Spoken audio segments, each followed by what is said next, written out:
በስመ አብ ወወልድ ወመንፈስ ቅዱስ አሐዱ አምላክ አሜን።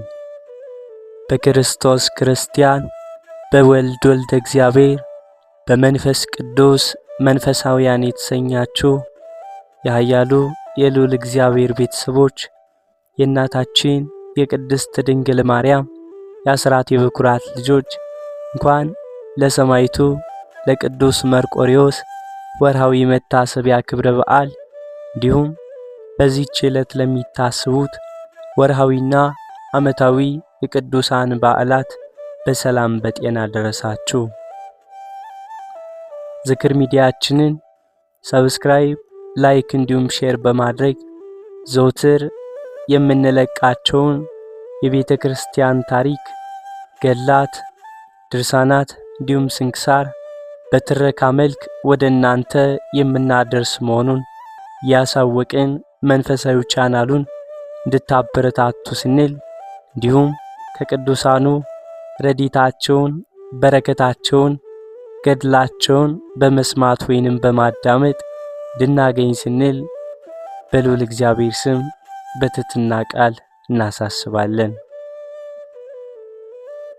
ከሰማዕቱ ከቅዱስ መርቆሬዎስ ረድኤቱ በረከቱ አማላጅነቱ በእኛም በመላው ሕዝበ ክርስቲያን ላይ አድሮና ጸንቶ ይኑር፣ አሜን።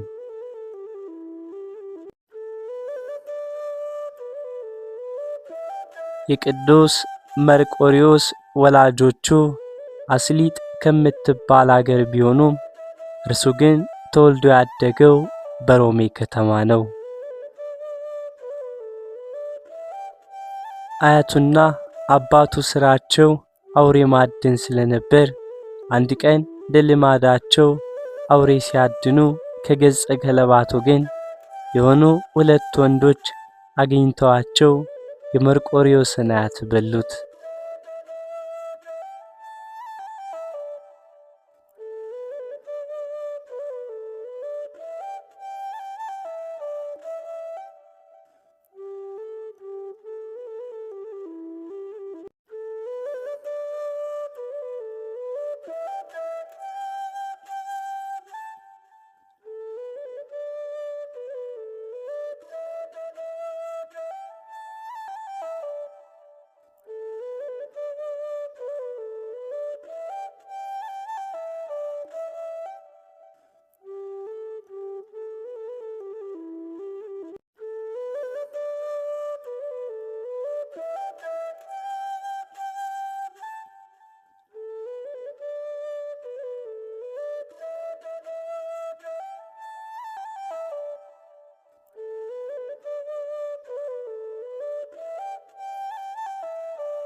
እግዚአብሔርም ድንቅ ድንቅ የሆኑ ታምራትን በቅዱስ መርቆሬዎስ ስም አደረገ።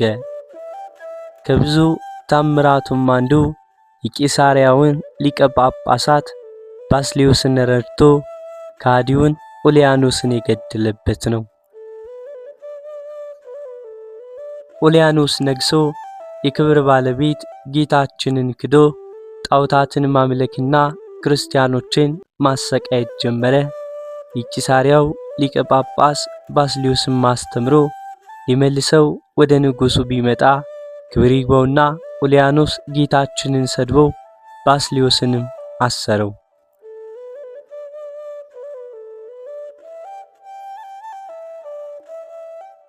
ባስልዮስም በእስር ቤት ሳለ በቅዱስ መርቆሬዎስ ሲል ፊት ጸለየ። ስሉም ወዲያው ተሰወረው። ያን ጊዜም ወደ ከሃዲው ንጉስ ኡልያኖስ ዘንድ ሄዶ በጦር ወግቶ ገደለውና ወዲያው ወደ ቦታው ተመለሰ።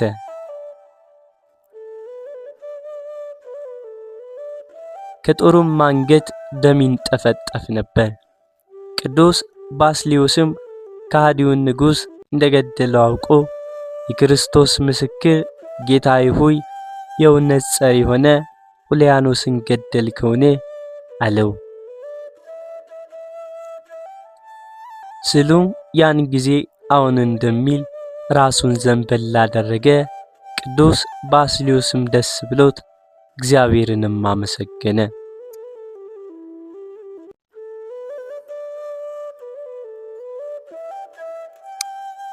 ሌላው ሰማዕት ቅዱስ መርቆሬዎስ በተአምሩ ከእስልምና እምነት መልሶ ክርስቲያን ያደረገው አንድ እስላም ሰው አለ። ይኸውም የቅዱስ መርቆሬዎስ ቤተክርስቲያኑ በተሰራችበት በምስር ሀገር የሚኖር ከመሳፍንት ወገን የሆነ ወጣት ነበረ። ከብዙ ሰዎችም ጋር ሆኖ ወደ ሙሐመድ መቃብር ለመሄድ እንዳሰበ ለአባቱ ሲነግረው ስንቅ ሰንቀው በሰላም ወደ መካ መዲና ሸኙት።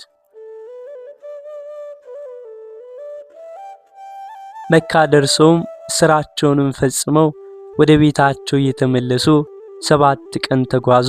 በሌሊትም ሲጓዙ ስለ ስጋዊ ግዳጁ የእስላም ወጣት ከግመል ላይ ወርዶ ለመጸዳዳት ዘወር አለ።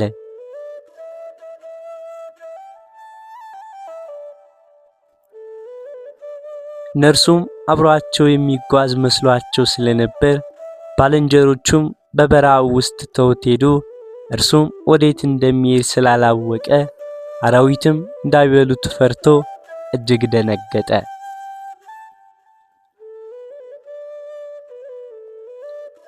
በዚያንም ጊዜ በምስር ሀገር በአባቱ ቤት አቅራቢያ ያለች የሰማዕቱ የቅዱስ መርቆሬዎስን ቤተክርስቲያን አስታውሶ በልቡ ቅዱስ መርቆሬዎስን እንዲያድነው በመለመን ተሳለ። ወዲያውም ቅዱስ መርቆሬዎስ በፈረሱ ላይ ተቀምጦ ወደ እርሱ መጣና ከወዴት ነህ? ከዚህ በረሃ ውስጥ እንዴት ጠፋ አለው። ወጣቱም እስላም የሚሆነውን ነገረው። ቅዱስ መርቆሬዎስም ና በኋላዬ በፈረሱ ላይ ተፈናጠጥ አለውና በአየር ላይ እየበረረ በምስር ሀገር ወዳለች የቅዱስ መርቆሬዎስ ቤተክርስቲያን ውስጥ እንደ ዓይን ጥቅሻ ደረሰውና እንደተዘጋች በውስጡ አስገባውና ከእርሱም ተሰወረ። ይህም ወጣት በኋላ አምኖ ተጠምቆ ብዙ ሰማዕትነት ተቀብሏል። ገዳምም ገብቶ ብዙ ከተጋደለም በኋላ እንደገና ወደ ሀገሩም ተመልሶ ብዙዎችን ወደ ክርስትና መለሰ። የሰማዕቱ የቅዱስ መርቆሬዎስ አማላጅነቱ ረድኤቱ በእኛም በመላው ሕዝበ ክርስቲያን ላይ አድሮና ጸንቶ ይኑር፣ አሜን።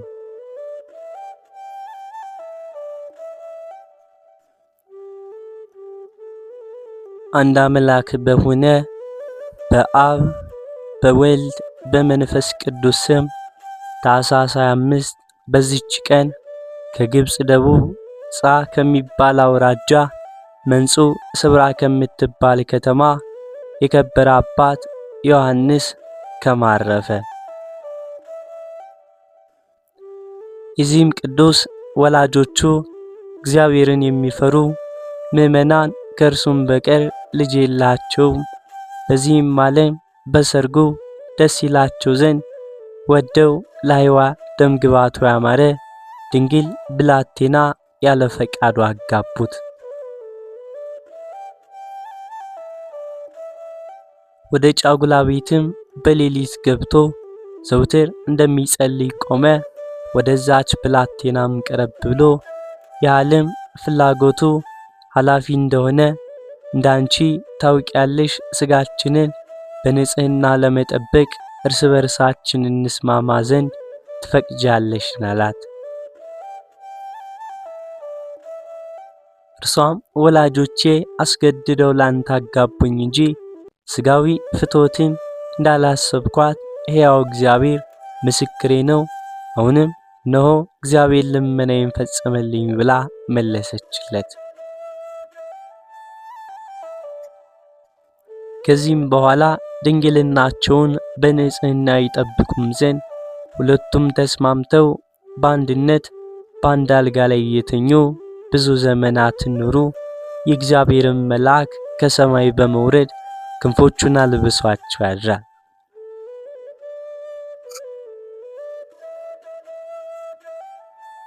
ከጽድቃቸውም ብዛት የተነሳ ማንም ያልዘራትንና ያልተከላትን የወይን ተክልን እግዚአብሔር በቤታቸው አበቀለ።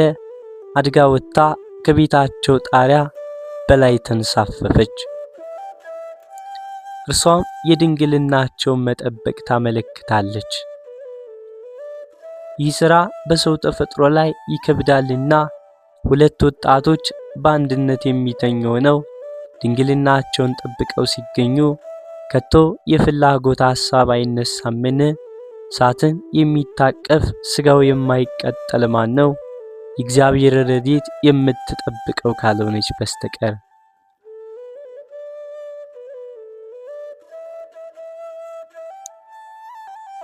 ወላጆቻቸው ብዙ ዘመን ሲኖሩ ልጅን እንዳልወለዱ ባዩም ጊዜ ጎልማሶችም ስለሆኑ መሰላቸው።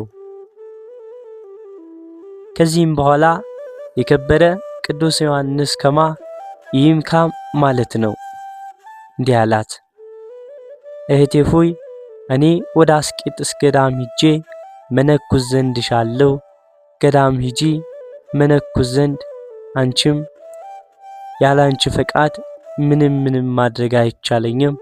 እርሷም የምትሻውን አድርግ፣ እግዚአብሔርም ከኔ የተፈታህ ያድርጋለችው። ይህንንም ባለችውም ጊዜ ወደ ደናግል ገዳም ወሰዳት። በዚያንም መንኩሳ መምኔት ሆነች። ድንቆች ታምራቶችንም የምታደርግ ሆነች። እግዚአብሔርንም አገለገለችው።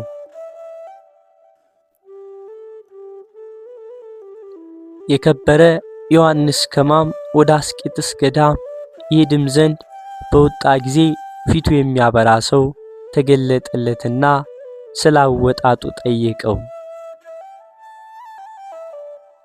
ዮሐንስ ከማም እግዚአብሔር ከፈቀደ እኔ መነኮስ መሆንን እሻለሁ አለው። ያም ፊቱ የሚያበራ እንዲህ ብሎ መከረው። ከአባ መቃርስ ገዳም ወደሚኖር ወደ ከበረ አባ ዳሩዲ በዓት ሄደ፣ በእርሱ ዘንድ ኑር። እርሱም ያመነኩስህ የምንኩስናንም ሥርዓት ያስተምርህ። ያም ፊቱ ብሩህ የሆነ ወደ አባ ዳሩዲ በዓት እስካደረሰውም ድረስ ያጽናናው፣ አብሮት በመንገዱም ተጓዘ። ይህ አባ ዳሩዲም ተቀብሎ አመነኮሰው። እስከ ረፍቱም ጊዜ የምንኩስናን ሕግና ሥርዓት አስተማረው። ከዚህም በኋላ የእግዚአብሔር መልአክ ከአባ ዮሐንስ አስጺር ገዳም በስተምዕራብ ሂዶ ለራሱ ከዚያ ማደሪያ ይሠራ ዘንድ አዘዘው። ወደዚያም በሄደም ጊዜ 300 ሰዎች ወደ እርሰው ተሰበሰቡ። የምንኩስናንም ልብስ አለበሳቸው። ቤተ ክርስቲያንን ለራሳቸውም ማደሪያዎችን ሰሩ። ሥርዓትን፣ ምስጋናን፣ የእመቤታችንን የማርያምን ውዳሴ አስተማራቸው።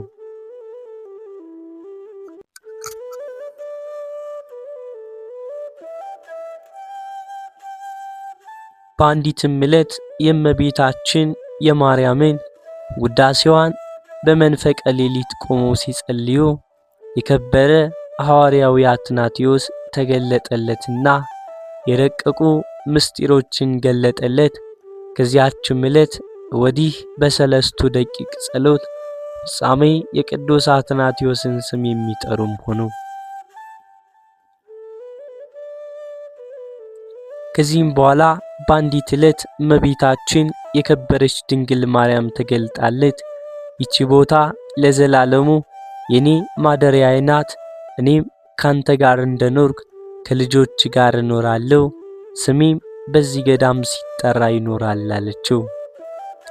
ይቺ ቤተ ክርስቲያንም አምላክን በወለደች በእመቤታችን ስም የተሰራች ናትና በላይኛውም ግብጽ ገዳማት አሉ።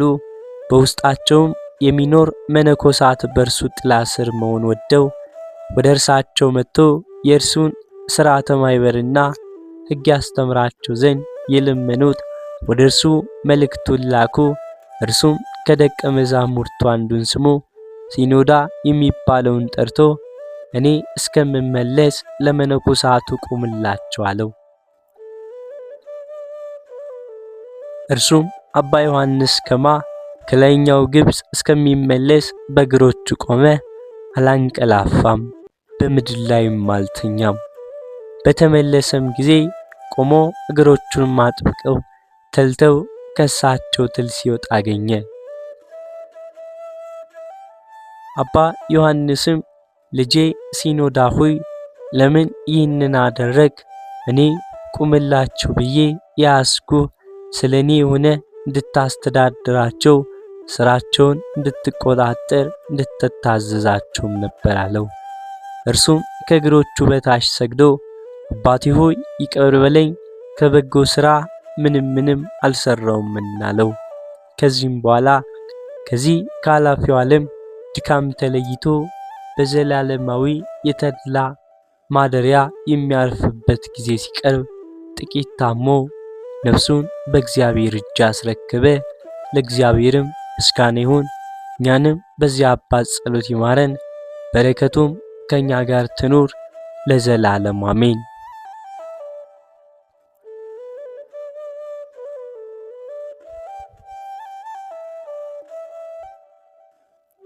በዚህችም ዕለት በሚዶናውያንና በሞዓባውያን ዘመነ መንግስት የከበሩ 5ቱ መቃባውያን በሰማዕትነት ሞቱ። ክፋትን የሚወዳት ስሙ ፂሮጸዳን የሚባል አንድ ንጉሥ ነበረ። ከስልጣኑም በታች የጸኑ ጭፍሮች አሉ። የሚልካቸውም 50 በወንዶች 20 በሴቶች አምሳል የተሰሩ ጣዖቶች አሉት። በጠዋትና በማታ መስዋዕትን ያቀርብላቸዋል። ሰዎችንም እንዲሰዉ ያስገድዳቸውም ነበር። ከብንያም ወገንም የሆነ ስሙ መቃቢስ የሚባል አንድ ሰው ነበረ። ለእርሱም መልከ መልካሞች የጸኑ 3 ልጆች አሉት። ከእርሳቸውም ግስላውን እንደ ዶሮ አንቆ የሚገድል አለ። በአንዲት ዓመታትም አንበሳ የሚገድልም አለ። በአንድ ጊዜ ሰይፍ መዘዛም በሰልፍ ውስጥ መጥቶ ሰው የሚገድል አለ። እነርሱም ውበትንና ግርማን የተሸለሙ ናቸው። ከሁሉ የሚሻል የልብ ውበትንም እነርሱ የሥጋን ሞትን ያልፈሩ እግዚአብሔርን የሚያመልኩ ናቸውና። ንጉሡም እናንተ አመፀኞች ለአማልክቶቼ እንዴት አትሰግዱም አላቸው። እነርሱ በአንድ ቃል እኛ ለረከሱ አማልክቶኞች አንሰግድም፣ እኛንም አንተንም ለፈጠረ ሕዝቡንም በእውነትና በቅንነት ትጠብቅ ዘንድ ላነገሰ አንተ ግን ቸለል ብለ ለዘነጋኸው እግዚአብሔር እንሰግዳለን እንጂ ብለው መለሱለት።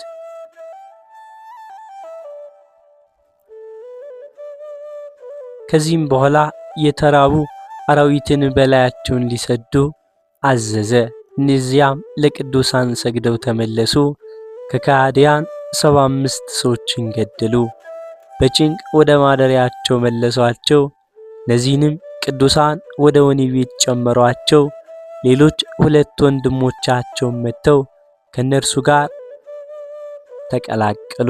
ንጉሡም 5ቱን ወንድማማቾች አይቶ እጅግ ተቆጥቶ ከሚነድ እሳት ውስጥ ይጨምሯቸው ዘንድ አዘዘ።